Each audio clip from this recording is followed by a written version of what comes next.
What's going on, everybody? Jigan here, and we're back with another One Piece chapter review after being on break last week, and Oda delivered, man. This was probably the most hype I've been in a chapter in a long time. We're finally starting to feel like this war will kick off soon, that we're finally going to get a trigger that just ensues complete and utter chaos in Onigashima. So the chapter starts off with the back of Onigashima, the team that was infiltrating from the back, which was Raizo, Ashura Doji, Kawamatsu, Izo, and most of the Scabbards. And we see that they're actually confronted by Kanjuro, that Kanjuro was waiting for them in that back exit. He knew that they'd be so persistent and that they'd eventually show up, regardless of not having any concrete information or evidence on a samurai invasion yet. But the first thing I noticed is that we don't actually see Law with the group. Remember, Law was leading the team on the submarine. He was the one who teleported them to the back. And he's the one who pointed out that the upper entrance, because there was two entrances, right? He said that the upper entrance was the one that likely would lead to Kaido and that he would bet his life on it. So I don't get why he's not in this interaction. Maybe he has some other sort of plan up his sleeve where he goes the other way and he sends the Scabbards this way. So it's going to be interesting to see what Law is cooking up exactly. Another thing that I find kind of perplexing about Kanjuro being here is that he still has not told Orochi about Denjiro. He heard Denjiro confess that he was secretly an ally this entire time. So why was that not one of the first things that he told Orochi? And, based on what happens later in this chapter, which we'll get to in a sec, he might never get that opportunity. So to me, that was kind of convenient, but we'll see how it goes. Also keep in mind that some of these translations were pretty shaky, so we may have to revisit this in a couple days when the viz drops. So heading back to the Kanjuro confrontation, we see him and his army. He has a lot of paintings at his disposal, to which of course Izo is surprised because he's never seen Kanjuro's actual drawings before. They've always been really shitty drawings, but now he has these drawings that actually resemble the Scabbards. He has these headless warriors that are supposed to resemble them. He also antagonizes them even further by talking about how he beat the shit out of Momonosuke prior to this, as well as the fact that his execution is going to begin soon. And of course this upsets the Scabbards, but surprisingly, Okiku is the one who fights Kanjuro directly, who appears to begin a clash with him. I'm not sure if that's going to be his actual opponent for the arc, but I think most of us assumed it would be Kinemon, the leader of the Scabbards, dealing with the traitor. But I mean, I'd be cool with pretty much any Scabbard taking out Kanjuro as long as it's done properly. But I'm liking the overall pacing so far with these last couple of chapters. It seems things are really starting to move. We're really starting to get into battles, and we might even get pure one-on-ones very soon, and maybe even a Kaido confrontation with our protagonists. What was also pretty cool is that Inuarashi replaced his leg with his sword, because we know last chapter we saw Nekomamushi all strapped up with his arm. So it's pretty cool that Inuarashi literally puts a sword there. I guess, he calls it his two-sword style, so that's his way of inheriting Odin's will, man. He's going to fight with two-sword style in this arc, so I like it. So the next part of the chapter cuts to Yamato and Luffy, who are still discussing things right before Kaido's about to give his speech on the Den Mushi. Yamato pretty much confirms what a lot of fans were speculating, and that's that Luffy would accept Yamato on his ship. That Yamato obviously has been wanting to leave Wano for a very long time. She wanted to go on Ace's ship, and that didn't happen, so now she is hoping that Luffy will accept her upon her crew. And this argument they have is pretty funny. Luffy talks about how Odin was somebody who was loved by everyone, and that Yamato cannot be Odin because of that. To which he says, then do it yourself, Odin. So I don't really know exactly what to make of this scene. I'm going to definitely wait till Sunday to further analyze this. But Yamato talks about how she's been imprisoned all her life in these shackles, that when she was 8 years old, she was forced to stay on this island. And that pretty much confirms that she was 8 years old when she saw Odin's execution and was inspired by him, apparently. So this would probably make Yamato 28 years old in the current timeline. And if she leaves Wano, then the shackles will explode. We've seen this plotline multiple times in One Piece. In Saba Odi with the mermaid Kami, in Whole Cake Island with Sanji. And it's pretty cool because Luffy, uses his haki to free her from the chains. The same way we saw Rayleigh free Kami from the chains on Saba Odi. And I like the idea of Yamato being free and being able to participate in this Kaido fight. It just adds a whole nother dynamic, a whole nother narrative to it. And who better than Kaido's own daughter to know everything about Kaido from a combative standpoint, to maybe point out a weakness, point out a clue, anything really, that will help them defeat Kaido. And of course, we know Kaido will be taken down by multiple people. I truly believe that multiple people will be getting a lot of credit for this Kaido victory. So it makes sense that Yamato would be part of the force that eventually takes him down. So their conversation is actually interrupted by Kaido's speech, who starts to talk about the state of the world, talks about how it's been 2 years since Summit War was led by Whitebeard. And I think what he says here, again, the translations are pretty poor, it's about time that things around the world start to get crazy again. That's how I interpreted that scene.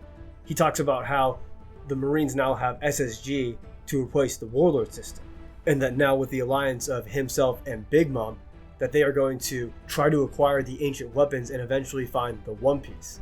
So Big Mom enters the room, and it seems Nami and Carrot have been captured, as well as Zeus being back in the care of Big Mom. Now this begs the question, because we know Sanji left to apparently go look for a woman, but what exactly is his plan? I'd assume, actually, I'd say I'm 100% confident that Sanji's going to be the one who saves Nami and Carrot from Big Mom. I don't see any other way in which they get saved right now.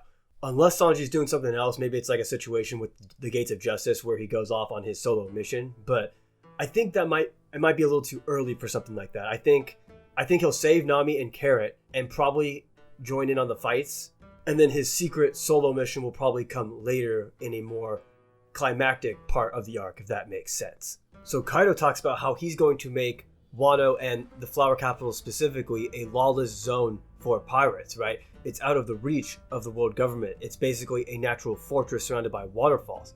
And if they were to further increase the number of weapons and factories and make the set residents of the Flower Capital work, it would solidify this lawless zone, this unstoppable army, this mega alliance between two Yonko. And of course, Orochi objects to this because the Flower Capital is his territory, and he's the one who has been supplying Kaido with all these weapons for years. To which Kaido decapitates this man. Yes, Kaido cuts Orochi's head off. Clear as day, man. Like, yo, that was crazy, man. Absolutely crazy. But once again, it fits one of the major themes of Wano, which is betrayal. So many betrayals, so many alliances not working out. And Kaido no longer has a use for Orochi because he plans to make Yamato the new shogun of Wano. Which makes sense, he'd want to keep Yamato around, of course, and likely, produce an heir, keep the legacy going, keep your family close. Another thing I thought was very cool about the decapitation scene was that Kaido used Keen's sword to do it. It just gave off really cool vice captain vibes here. I know the commanders technically aren't vice captains, but they are considered, right-hand man of Kaido. They're all very close to Kaido, and Keen has just kind of had that character in general so far, right? Keen's been very competent, he's been very badass, he's been getting shit done. He called in the Toby Roppo for Kaido to solve the problem with Yamato. He attacked Big Mom's ship without Kaido's instructions and got the job done. That's just what he does. He refused Big Mom right in front of her to join the crew. So even with just the little interactions we've gotten with Keen, there's still so much more potential to his character, and I think that will definitely get fleshed out fully when we learn about his race, his extinct race. As far as Orochi goes, I'm pretty sure a lot of people are surprised by this, especially because it feels like the sword Ame no Habakiri, the sword that Momo inherited from Odin, feels more like a red herring now. It feels like it won't be properly put to use because everyone expected Orochi to be slain by this sword. It literally translates to Snake Slayer of the Heavens. In Japanese mythology, Susanoo slayed the serpent Yamato Orochi with this blade. And I've been seeing a lot of people say, well, Orochi might still be alive because of the implications of his mythical zone, right? And that's true. We don't know exactly how mythical zones work, but, just think about it from a logical standpoint. I personally don't see how it's possible for him to lose his main head. He's not in his own form. He's in his human form. If you're severed from your main head, how can you be alive? I don't see any logical explanation for that. But again, we know Oda's track record when it comes to death, so I will be surprised if Orochi's alive, but I'm not 100% certain he's dead. I'm more like 90% sure that Orochi is dead, but I'm leaving the possibility for some, bullshit to happen and him be alive. But regardless, I think the implications of this scene have a bigger meaning, right? Orochi is no longer that secondary antagonist of this arc. Orochi was just a pawn for Kaido. Kaido was just using this man. He was never really truly felt like an antagonistic threat, right? Big Mom and Kaido are now allied. Those are the two main obstacles that this alliance has to overcome.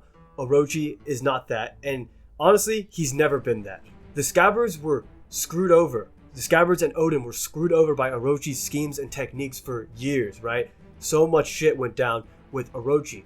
Yet, when the time to fight happened, they said Kaido was their opponent. They paid attention to no other. They knew that the only way to end Orochi was to end Kaido. Kaido is the main antagonist of this arc, and he's the co-main antagonist of this saga. The Yonko saga will be concluded with Wano, with the defeat of Big Mom and Kaido. I'm 100% certain of this. I also never really considered Zoro's main opponent to be Orochi. I never really considered that possibility because I think if you look back at all the Oden parallels with Zoro, all the parallels with Zoro and Hiyori and how they match Choki and Oden attacked Orochi and was stopped by an outside force, right? Kind of the same thing how Zoro attacked Orochi and was stopped by Kiroshiro.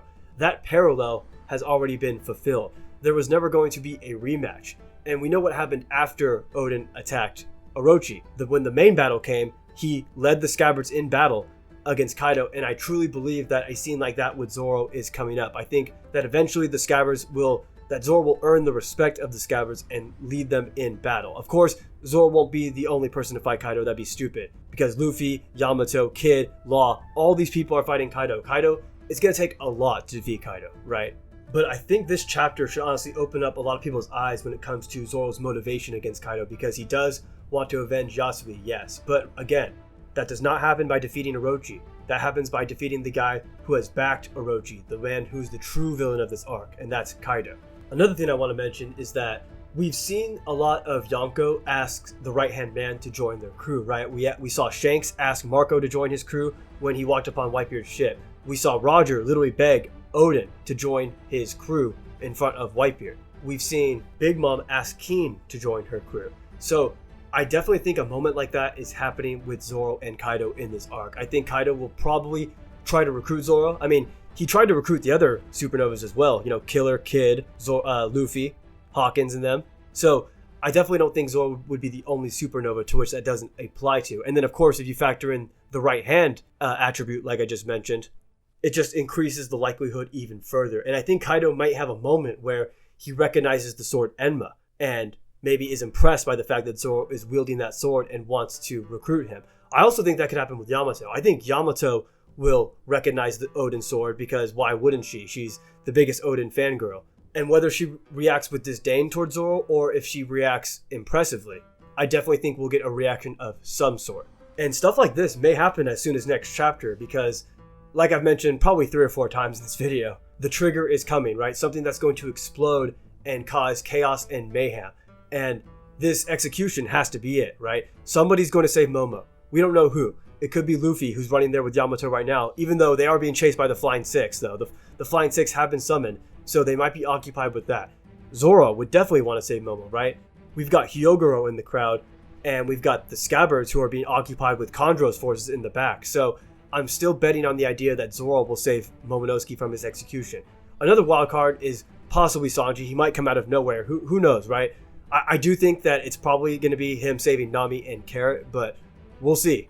You know, you never know. These chapters have been somewhat unpredictable, and they've been hype, most importantly. We're finally starting to get to what I assume will be the action and the one-on-one fight starting very soon. So lots of potential going forward. Lots of heavy implications about Momonosuke and who could possibly save him. It's going to be very interesting to see the route Oda takes.